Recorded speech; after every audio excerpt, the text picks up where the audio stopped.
A man had just stepped out of the convenience store when he froze in shock. Two petty thieves were messing with his beat-up car. Hey, stop doing shit to my car. But instead of running, they pulled out knives and came at him. In that split second, his pupils contracted. Without thinking, he flung the instant noodles in his hand. Then, moving on pure instinct, he grabbed one of their guns. In the blink of an eye, both attackers were down.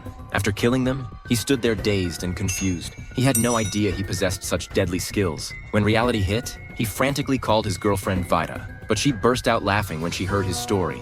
She couldn't believe her timid, bumbling boyfriend would make up such a wild joke. I just killed two dudes in a parking lot, okay, MTV, if you don't come here right now. When Vida arrived at the scene and saw the two bodies on the ground, she was speechless. She'd rather believe they committed suicide than accept her boyfriend could do something like this. Just then, a patrol car spotted the situation. I'm sorry.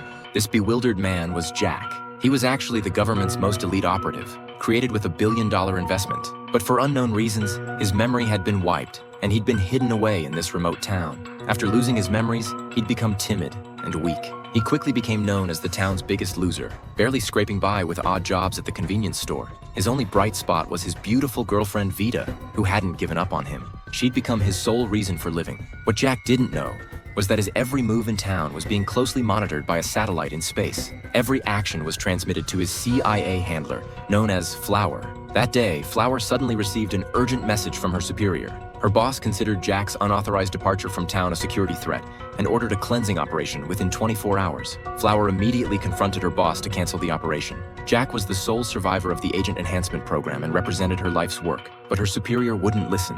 If Jack went rogue, his own position would be at risk. At the police station, Jack was being questioned by the sheriff. The sheriff couldn't believe this loser was capable of murder either. Suddenly, the station went dark. Then the backup power kicked in. Two super agents sent by the boss had already begun the cleansing operation.